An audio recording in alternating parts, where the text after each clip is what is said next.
School of Magic Season 2 Title Heartwarming Intelligence। आदर्श उत्सुक था।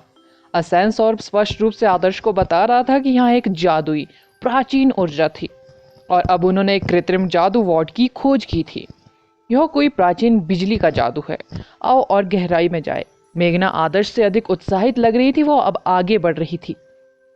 यदि आप गहराई तक जाने की योजना बना रहे हैं तो क्या आप सभी मेरे करीब रह सकते हैं? अगर तुम हवा में उड़ जाओगे तो मैं तुम्हें नहीं बचा पाऊंगा, आहन ने चिल्लाकर कहा। आहन समूह में डिफेंस स्पेल वाला एकमात्र जादूगर था। उसके डिफेंस स्पेलों ने उसे एक मजबूत कछुए के खोल में बदल दिया था जो दूसरों की रक्षा कर रहा था क्योंकि वे आगे बढ़ रहे थे। मेरे स्पेलों का कवरेज मत छोड़ो। हवा अब इंटरमीडिएट स्पेल जितनी तेज है, आहन ने उन्हें याद दिलाया। यह सिर्फ एक इंटरमीडिएट स्पेल है, आदर्श ने अहंकार पूर्वक शुरुआत की। आप हर सेकंड एक इंटरमीडिएट स्पेल द्वारा हिट होने का प्रयास करते हैं, आहन ने उसे तुरंत जवाब दे दिया। आदर्श एक पल के लिए झिझके और निर्णायक रूप से अपना मुंह बंद कर लिया। एक इंटरमीडिएट स्पेल की ताकत वाली हवा का मतलब यह नहीं कि इसकी क्षति एक इंटरमीडिएट स्पेल से होने वाली क्षति के समान है, लेकिन इंटरमीडिएट जादूगरों की एक टीम द्वारा बिना रुके विस्फोट किया जा रहा है। वह अवधारणा काफी चौंकाने वाली थी। क्या हम और आगे जा सकते हैं? मेघना ने गंभीर स्वर में पूछा। हाँ, आहन ने सिर हिलाया। आप बहुत मजबूत हो गए हो, आदर्श ने सराहना की। हे। आहन ऐसे मुस्कुराया जैसे वह लंबे समय से आदर्श को ऐसा कहने का इंतजार कर रहा था।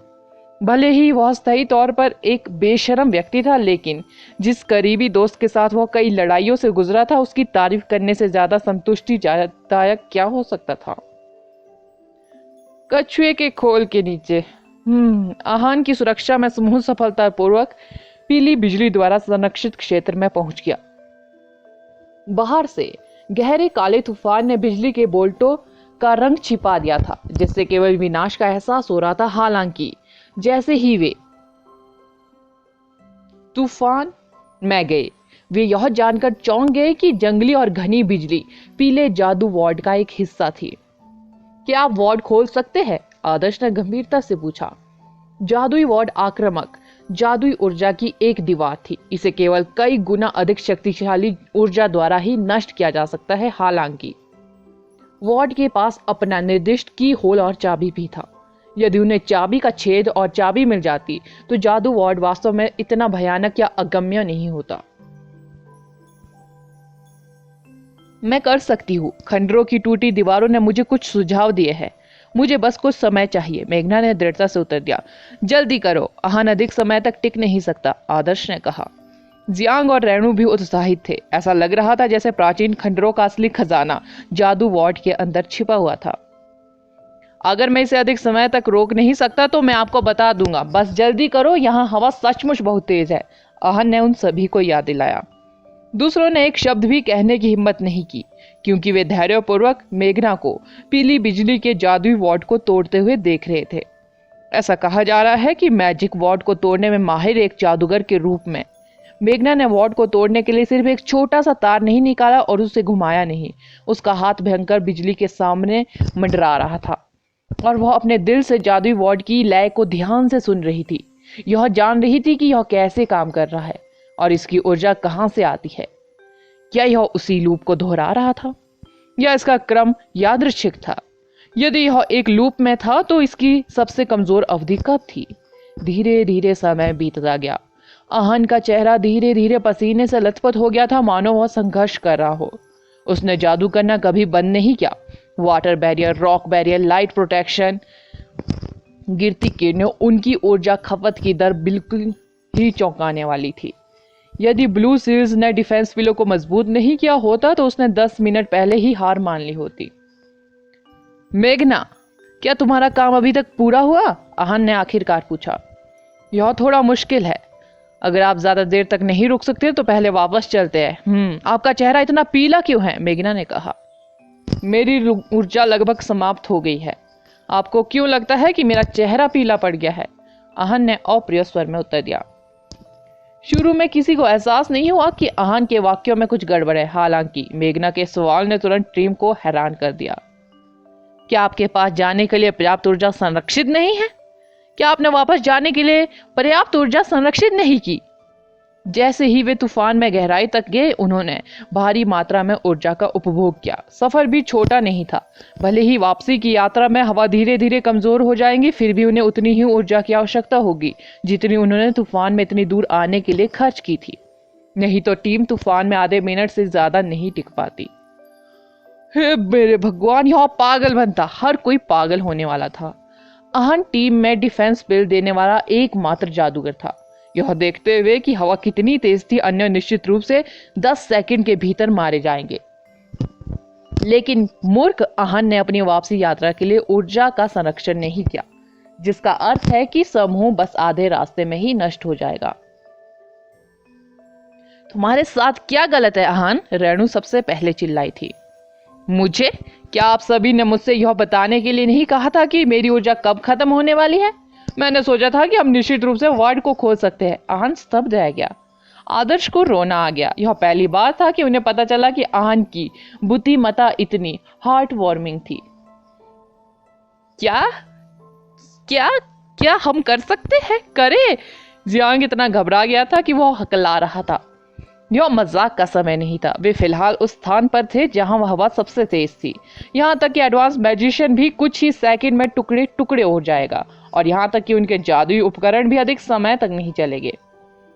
हमारे पास और क्या विकल्प है? मेघना, वार्ड खोलो, जल्दी करो और वार्ड खोलो। अब वापस जाने से हमें मार दिया जाएगा, आदर्श ने कहा। मेघना को अपने चेहरे पर ठंडा पसीना बहता हुआ महसूस हो रहा था। पहले जब वह पूरी तरह से शांत थी, तब वह जादुई वार्ड की संरचना को भी नहीं समझ पाती थी। अब जब मौत की घड़ी टिक टिक करने लगी है, उस दबाव को तो दूर की बात है जो वह महसूस कर रही थी। हालांकि मेघना को स्पष्ट रूप से पता था कि उसे जादुई वार्ड में सेंध लगानी है, अन्यथा वे सभी यहीं मरने वाले थे। मेघना ने और समय बर्बाद नहीं किया। उसने अपना सारा ध्यान जादुई वार्ड पर केंद्रित किया। आइए हम अपनी ताकत को अब और संरक्षित ना रखें। जल्दी करो और कुछ भी निकालो जो हमारी रक्षा कर सकता है। मेघना को कुछ समय के लिए खरीदने के लिए आदर्श ने दूसरों को आदेश दिया। हर किसी के पास जो तुरुप के पत्ते थे, वे अधिकतर थोड़े लंबे समय तक चल सकते थे। यह निश्चित रूप से वापस लौटते समय उनकी सुरक्षा के लिए पर्याप्त नहीं था। उनकी एकमात्र आशा यह देखना थी कि क्या मेघना जादू वार्ड को खोल सकती है। मैं थोड़ी देर और टिक सकता हूं, लेकिन आप सभी पर बाकी निर्भर है, आहन ने टेढ़ी मेढ़ी अभिव्यक्ति के साथ कहा। समूह में तर्कसंगत लोग शामिल थे। ऐसी स्थिति में एक दूसरे पर दोषारोपण करना निरर्थक था। केवल एक चीज जो वे कर सकते थे, बहुत ही कुछ समय निकालने की पूरी कोशिश करना। मेरे पास यहाँ एक त्रिकोणीय जल दर्पण है। प्रत्येक एलिमेंट की ऊर्जा का उपयोग इसका समर्थन करने के लिए किया जा सकता है, लेकिन समस्या यह है कि रूपांतरण की दर उतनी प्रभावी नहीं है। यदि हमें इसमें गैर रक्षात्मक तत्वों की अपनी ऊर्जा डाल दे तो इसमें हमें 1 और मिनट मिल सकता है, जियांग ने कहा। 2 मिनट, आदर्श ने कहा। आदर्श में कई एलिमेंट थे और उनमें से 3 एडवांस लेवल तक पहुंच चुके थे। उसकी ऊर्जा की आपूर्ति उन्हें 1 और मिनट खरीदने के लिए पर्याप्त थी। नहीं आदर्श, तुम्हें पहले अपनी ऊर्जा सुरक्षित रखनी चाहिए। एक बार जब मेघना ने जादू वार्ड को तोड़ दिया, तब भी अंदर खतरा हो सकता है। यदि हम सभी अपनी ऊर्जा खर्च कर दे तो हम भी मर जाएंगे। आपको इसमें अपनी ऊर्जा केवल तभी डालनी चाहिए जब हमने अपनी ऊर्जा खाली कर दी हो, रेणु ने कहा। ओह, आप सही कह रहे हैं। आपकी बुद्धि आहन से बिल्कुल विपरीत है, आदर्श ने सिर हिलाया। आहन रोने की कगार पर था। उसने गंभीरता से सोचा कि मेघना जादू वार्ड को खोल देंगी, इसलिए उसने केवल इसलिए रुकने का वादा किया। थोड़ी देर के लिए मेरी जगह ले लो, मैं अपनी ऊर्जा को फिर से भरने की कोशिश करूंगा। हम बारी बारी से काम करेंगे। आहन जल्दी से जमीन पर बैठ गया और अपनी ऊर्जा को फिर से भरने में सक्षम एक मैजिक इक्विपमेंट को सक्रिय कर दिया। उसे यथासंभव अधिक से अधिक ऊर्जा प्राप्त करने के लिए अपना सर्वश्रेष्ठ प्रयास करना पड़ा, अन्यथा टीम के अन्य लोग भी उसके मित्र बनने की जहमत नहीं उठाएंगे यदि वे नर्क में पहुंच गए। पसीना बारिश की तरह बह गया। खतरे की भावना धीरे धीरे मजबूत होती गई, क्योंकि उनके शरीर में ऊर्जा धीरे धीरे खत्म होने लगी। हालांकि उनमें से किसी ने भी एक शब्द भी कहने की हिम्मत नहीं की, क्योंकि उन्हें डर था कि इससे मेघना को परेशानी होगी। वे खुली आंखों से एक दूसरे को देख रहे थे और एक दूसरे की आंखों में घबराहट और बेचैनी देख सकते थे। आदर्श भी घबराने लगा, क्या मेघना ने अभी तक वार्ड में सफलता नहीं पाई है? भले ही उसने अपनी सारी ऊर्जा त्रिकोणीय जल तर्पण में डाल दी हो, इससे टीम को केवल 1 मिनट और मिलेगा। अन्य लोग मूलतः अपनी सीमा पर थे, उनके चेहरे अत्यंत पीले पड़ चुके थे। जियांग का चेहरा पहले से ही उदास था। उसने कभी नहीं सोचा था कि इतनी कम उम्र में ऐसी जगह उसकी भयानक मौत होगी। मेरे पीछे आओ। मेघना को एहसास हुआ कि समय सबसे महत्वपूर्ण है। उसने इस बात की परवाह किए बिना कि जादुई वार्ड खुल गया है या नहीं, दूसरों को अपने पीछे आने का आदेश दिया। बाकी लोग तुरंत मेघना के पीछे चले गए और उससे चिपक गए। समूह पीली बिजली से घिरा हुआ था जो इंच भर उनकी त्वचा को पार कर रही थी। कुछ लोगों ने उन्हें अपने सिर के ऊपर से याद किया। उनके दिल तुरंत जोर से धड़कने लगे। पीली बिजली हवा से भी अधिक तेज थी। यह उन्हें कुछ ही सेकंड में मांस के टुकड़ों में तोड़ सकती थी। मेघना के पैरों के सामने जमीन पर एक पीली भयंकर बिजली गिरी, जिससे उसे अपनी जगह पर रुकने के लिए मजबूर होना पड़ा। ऐसा नहीं लगता, आदर्श बुदबुदाया। समूह इस समय पीली बिजली से सुरक्षित क्षेत्र के अंदर था। वे अपने चारों ओर हर जगह बिजली चमकती हुई देख सकते थे। किसी भी क्षण राख में मिल जाने की चिंता से उनका दिमाग शून्य हो गया था। वे विशुद्ध रूप से सहज ज्ञान के आधार पर मेघना का अनुसरण कर रहे थे। यह इसी तरह होना चाहिए। मेघना एक विशेष दिशा की ओर मुड़ी और उसे और बढ़ने लगी। चाहिए? चारों एक साथ फूट पड़े। मैंने अभी तक वार्ड का समाधान नहीं किया है। हमें बाहर अपनी मौत का इंतजार करने के बजाय यहीं आना चाहिए और एक एक कदम उठाना चाहिए। बस मेरे करीब रहो और मेरे कदमों का अनुसरण करो, मेघना ने गंभीर रूप से कहा। आदर्श का चेहरा जितना संभव हो उतना काला था। वह खुद को इस तरह की खराब स्थितियों में क्यों पाता रहा? ऐसा लगता है कि हमने सही रास्ता अपनाया है। यहाँ से आगे कोई समस्या नहीं होगी। मेघना के शब्द घबराहट भरे माहौल में सुसमाचार की तरह थे। सभी ने तुरंत राहत की सांस ली। जैसे जैसे वे मेघना का अनुसरण करते रहे, बिजली की चमक की संख्या धीरे धीरे कम होती गई। समूह को अचानक ऐसा लगा जैसे वे किसी झरने से गुजर रहे हो। थोड़े से प्रतिरोध पर काबू पाने के बाद आगे का दृश्य काफी साफ हो गया था। वह स्थान हरा भरा था और फूलों से ढका हुआ था। उनके सामने किसी पेंटिंग जैसे दिखने वाला दृश्य था। यह देखकर समूह हैरान रह गया। देखो, वहां एक शहर है, आहन ने आगे की ओर इशारा करते हुए कहा। फूलों के खेत के अंत में एक चमकीले रंग का छोटा सा शहर खड़ा था। वह तनिक भी प्राचीन नहीं लगता था। यह एक पेंटिंग के अंदर एक जादुई शहर जैसा लग रहा था। यह कैसे संभव है? हम स्पष्ट रूप से तूफान की आंख में प्रवेश कर चुके हैं। हम स्वर्ग जैसी दिखने वाली इतनी विशाल जगह पर कैसे पहुंचे? रेणु ने अविश्वास में कहा। यह एक अलग जगह होनी चाहिए। मेरा मानना है हमें असली प्राचीन खंडर मिल गया है, आदर्श ने चिल्ला कर कहा।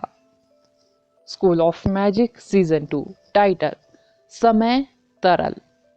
जैसे ही वे विदेशी क्षेत्र में स्थित शहर में दाखिल हुए, आदर्श को यह विश्वास करना मुश्किल हो गया कि शहर को बहुत लंबे समय से बंद कर दिया गया था।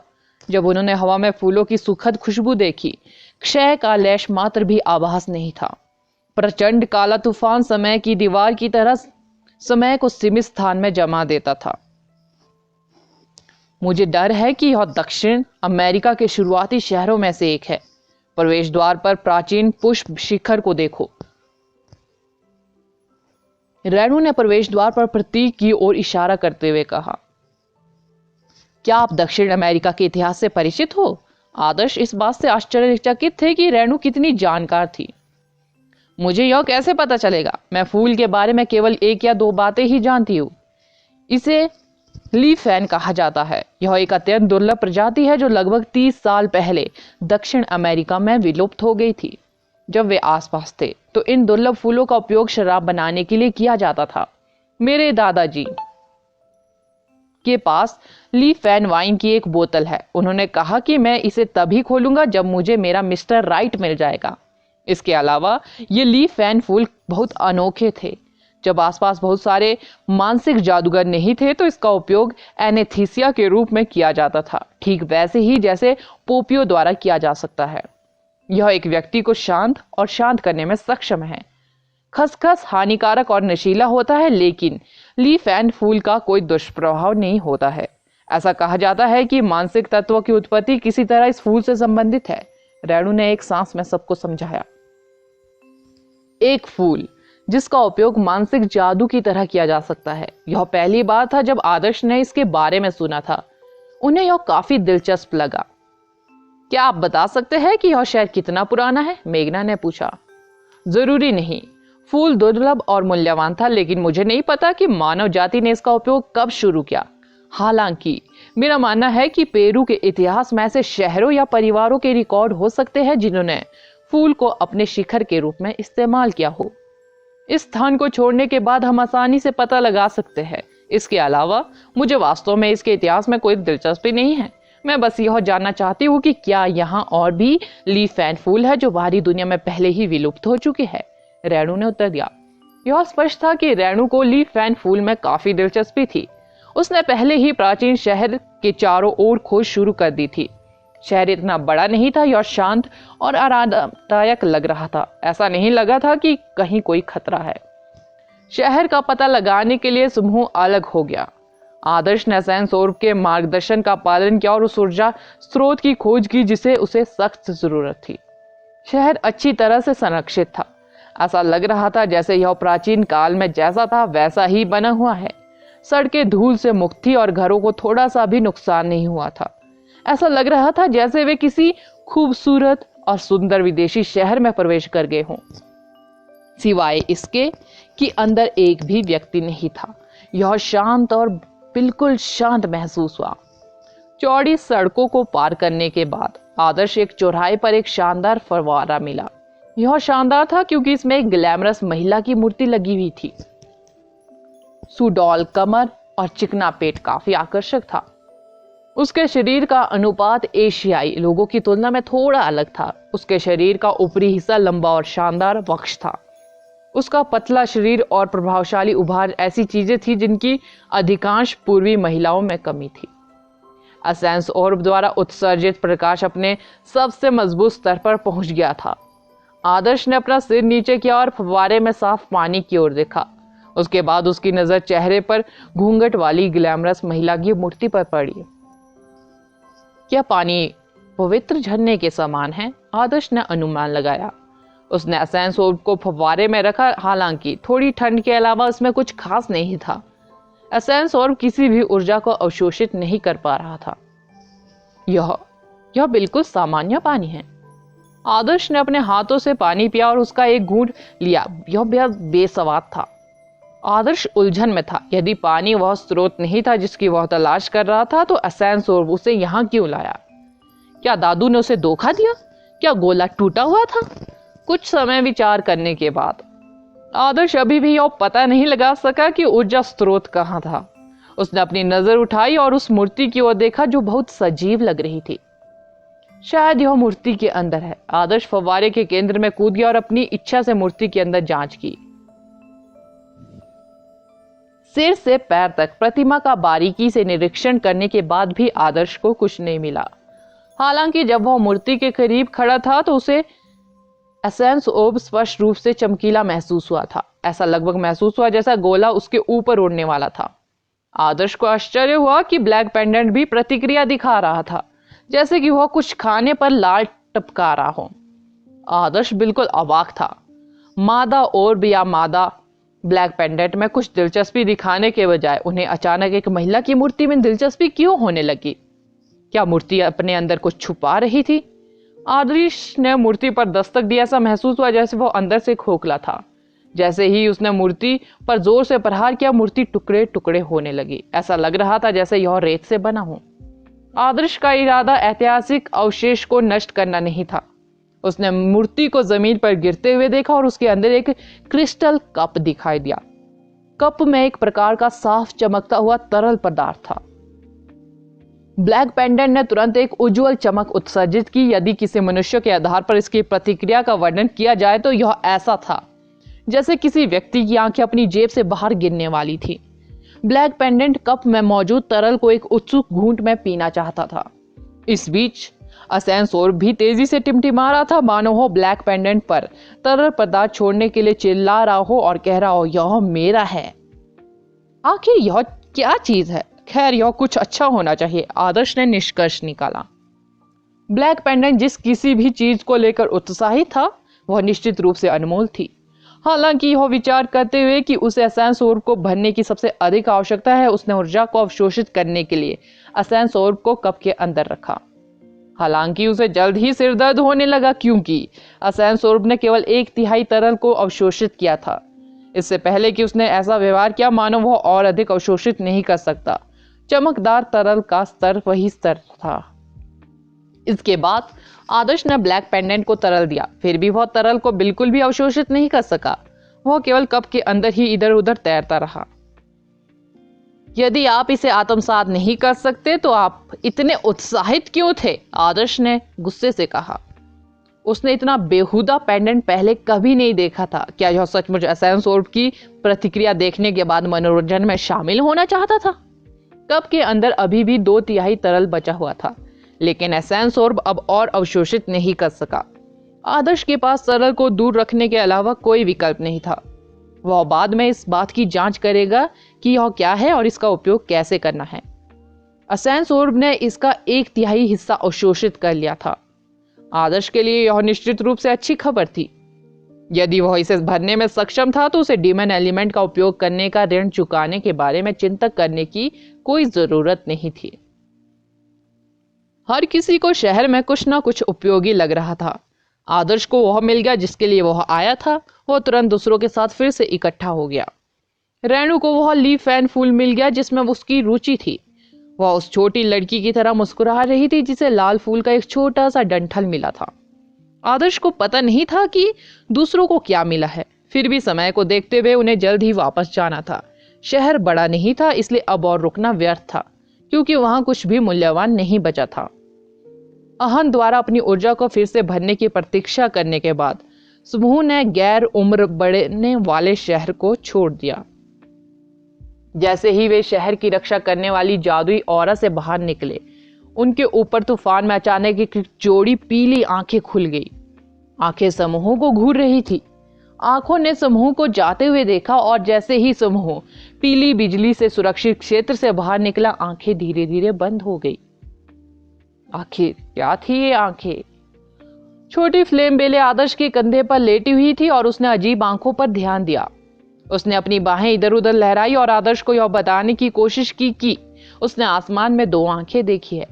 हालांकि आदर्श को इससे ज्यादा परेशानी नहीं हुई क्योंकि जब उन्होंने ऊपर देखा तो उन्हें कुछ नजर नहीं आया। स्थिति कैसी है? क्या पक्षी अभी भी वहां है?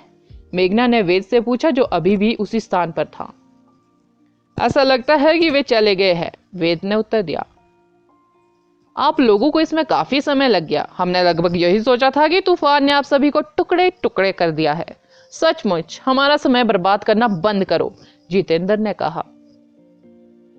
अगर हर कोई यहाँ है तो चलो जल्दी से शहर वापस जाए, जंगल में रहना सुरक्षित नहीं है, शिवांगी ने डरते हुए कहा। उन्हें अब भी विश्वास नहीं हो रहा था कि ये अजीब पक्षी कितने निर्दयी थे। टीम के अधिकांश सदस्य केवल शहर वापस जाना चाहते थे ताकि जरूरत पड़ने पर टीम मदद मांग सके। सभी लोग उसी रास्ते से वापस जाने लगे। जब टीम घाटी पार कर रही थी तो उन्हें किसी भी दुर्घटना का सामना नहीं करना पड़ा क्योंकि राहुल अब बेवकूफ बनाने के लिए वहां नहीं था। टीम के हनमी शहर लौटने के बाद सभी लोग तुरंत सो गए। हालांकि घाटी पार करते समय वे काफी घबराए हुए थे, लेकिन राहुल के मूर्खतापूर्ण कार्यों के बिना यात्रा बहुत खतरनाक नहीं थी। दरअसल टीम अजीब पक्षियों को लेकर ज्यादा चिंतित थे क्योंकि कोई नहीं जानता था कि वे कब आ जाए और दोबारा उन पर अटैक कर दे। आदर्श अपने कमरे में रुका और उसे मिले अनोखे तरल का निरीक्षण करना शुरू कर दिया। हालांकि जब दुर्लभ लूट की पहचान करने की बात आई तो वह स्पष्ट रूप से एक्सपर्ट नहीं था। वह इस बारे में बिल्कुल अनभिज्ञ था कि यह संभवतः क्या हो सकता है। उसने लगभग इसे मिनरल वाटर समझ लिया और पी लिया। छोटी फ्लेम बेले अभी भी अपनी देखी हुई आंखों के बारे में शिकायत कर रही थी। आदर्श अब काफी चिंतित थे। यदि लिटिल फ्लेम बेले ने वास्तव में आंखें देखी तो वह मदद नहीं कर सका, लेकिन आश्चर्य हुआ कि तूफान में आंखें किस चीज से थी। आंखें उन्हें प्राचीन शहर के ऊपर क्यों देख रही थी? भूल जाओ, इस पर ज्यादा सोचना व्यर्थ है। वैसे भी मैंने असेंसोर का 1/3 हिस्सा भर लिया है। यह मेरे लिए बहुत बड़ा लाभ है। आदर्श ने सारी बकवास के बारे में सोचना बंद कर दिया और बिस्तर पर लेट गया। बहुत सी अजीब चीजें हुई, फिर भी वे केवल अपने काम से काम रख सकते थे। आदर्श को उनमें बिल्कुल भी दिलचस्पी नहीं थी। आदर्श बस सोने ही वाला था कि उसे चुटकी से जवाब मिला। आदर्श ने हनमी शहर लौटने पर तुरंत चुटकी को तरल के बारे में बताया था, इस उम्मीद में कि चुटकी उसे इसके उपयोग के बारे में बता सकती थी। चुटकी भी काफी कुशल थी। आदर्श ने केवल गर्म स्नान किया था और उसके प्रतिक्रिया देने से पहले त्वरित आराम के लिए अपनी आंखें बंद कर ली थी। आदर्श, तुम्हें यह कहां मिला? चुटकी ने पूछा। तूफान के अंदर एक प्राचीन शहर में, यह एक मूर्ति के अंदर छिपा हुआ था, आदर्श ने कहा। यह समय तरल है। आपको आभारी होना चाहिए कि मेरे दादाजी की लाइब्रेरी में इसके बारे में जानकारी है। दुर्भाग्यवश इसमें इसके उपयोग का उल्लेख नहीं किया गया। इसका केवल एक नाम है और इसकी उत्पत्ति का संक्षिप्त विवरण है। इसे किसी प्रकार की प्राचीन जड़ी बूटी से अपग्रेड किया जाता है। प्रक्रियाएं बेहद जटिल थी और दुनिया को इसकी जानकारी नहीं थी, चुटकी ने कहा। समय तरल? ऐसा लगता है जैसे इसका समय से कुछ लेना देना है, जिसके बारे में बोलते हुए शहर तूफान के अंदर चुपचाप खड़ा रहा, जैसे कि इसमें समय नहीं बहता हो। क्या दोनों किसी भी तरह से संबंधित है? आदर्श ने पूछा। अगला एपिसोड जानने के लिए बने रहे मेरे इस चैनल के साथ। Thank you.